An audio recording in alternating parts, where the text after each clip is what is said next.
checklist para escolher os melhores FIs na prática. Primeiro, definir que tipo de FI você deseja investir. Papel, tijolo, FOF ou híbrido, né? Tijolo é a compra de ativos de tijolo, como o próprio nome já diz. Lajes, shopping centers. Fundo de papel são fundos que compram títulos e ativos financeiros, que têm ligação com o mercado imobiliário, tá? E os híbridos é a mistura dos dois. Compram fundo de tijolo e de papel ao mesmo tempo. No mesmo FI, tá? No mesmo ativo. Aliás, ativos de papel e de tijolo no mesmo FI. E os FOF, que é os famosos Fund of Funds, né? Que é um termo em inglês. São fundos de fundos, né? São fundos que adquirem cotas de outros fundos imobiliários, tá? Compra-se um fundo e tem acesso a vários outros ativos dentro do FI. 2. Escolher o setor do fundo imobiliário e selecionar no mínimo 2 fundos do setor desejado. Ou seja, se eu escolho o fundo de tijolo, né?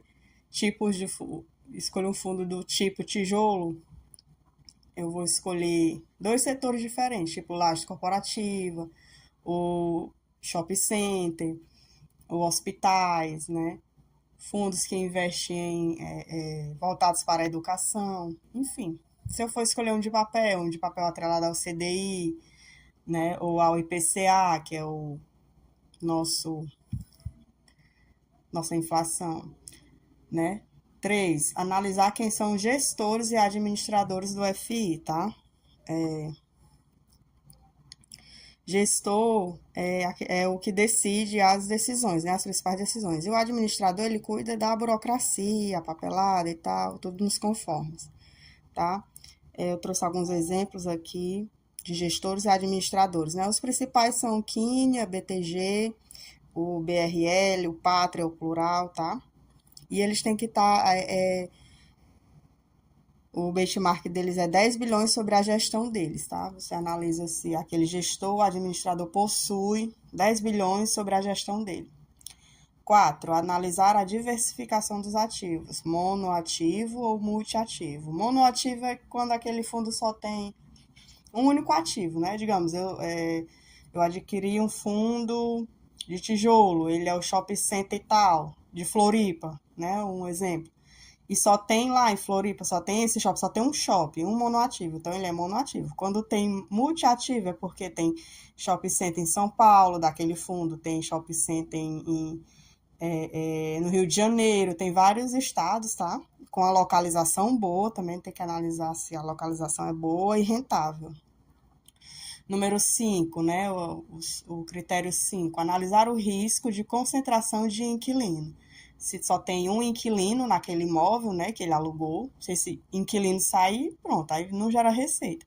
Ou se é multi-inquilino, procure sempre escolher fundos imobiliários que possuem ativos de multi-inquilino, que tem vários inquilinos que pagam aluguéis, né? Não só um, tá? Multi-inquilino. Critério 6, analisar o vencimento dos contratos de locação, em sua maioria acima de 36 meses. Tipo, eu tenho um imóvel que tem 2 inquilinos contratados, né, que fecharam o contrato e vão ficar durante 36 meses. O contrato é 36 meses, tá? No mínimo tem que ser 36 meses, porque abaixo disso corre o maior risco daquele inquilino sair antes ou dar calote, né, enfim. Certo? Sempre olhar os contratos de locação. Essas análises aqui, gente, vocês encontram no sites Fund Explorers ou no Status Invest, tá? No site. 7. Analisar se a taxa de vacância física é menor que 20%. Que a taxa de vacância é o espaço vago daquele imóvel, né? Tipo, eu tenho um imóvel que tem 20% das salas desocupadas e 80% está alugado. Então, tá ok. Né? E analisar a taxa de vacância financeira também, né? Se ela é menor que 20 também. A taxa de vacância financeira é a renda gerada através dos aluguéis, né? Tipo, você pega a renda gerada no total, certo? Se tiver uma área maior, que é mais cara e está desocupada, então vai gerar um prejuízo, né? Uma falta de receita ali, não vai entrar dinheiro. Analisar isso, tá? Taxa de vacância financeira também é importante. A taxa física é quando fisicamente aquele imóvel tem 20% desocupado, né? E a vacância financeira é a renda gerada, se está maior, se está menor, se está perdendo, se tem uma sala que é maior e mais cara que está desocupada, 50%, elevando 50% da receita, esse é o ponto da vacância financeira. Certo? Critério nono, né? Analisar se a taxa de inadimplência é menor que 10%. Taxa de inadimplência é aquele inquilino que dá calote ou não paga, atrasa o aluguel. Analisar se está ocorrendo muito isso, né, dentro do aluguel dos imóveis. E o 10, analisar se o FI tem uma liquidez diária acima de 1 milhão. Liquidez diária é o quanto ele é negociado na Bolsa de Valores, né? O quanto ele comprou e vendeu diariamente. Tá? Tem que estar acima de 1 milhão de negociações na Bolsa.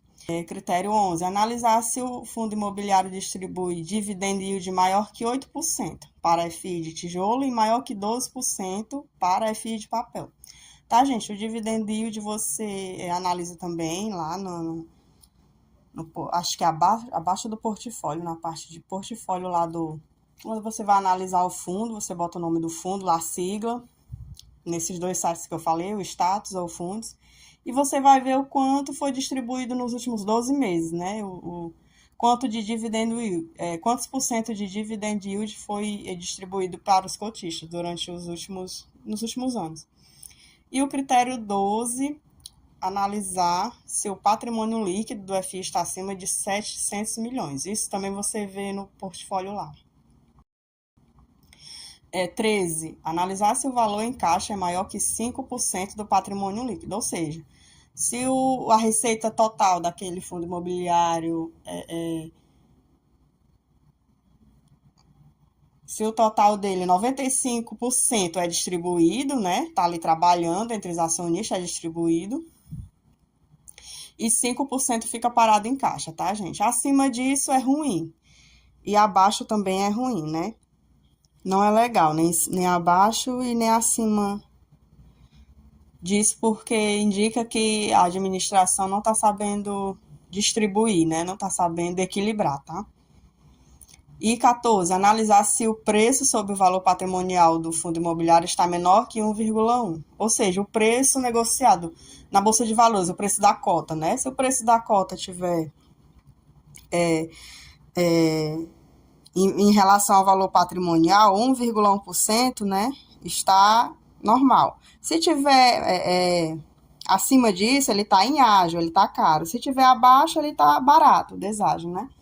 Por diversos fatores ali no mercado financeiro, às vezes tem uma taxa de vacância que ele está tentando cobrir, arranjar outro inquilino, porque o outro saiu, enfim. Também não é legal nem maior, nem menor do que 1,1, tá?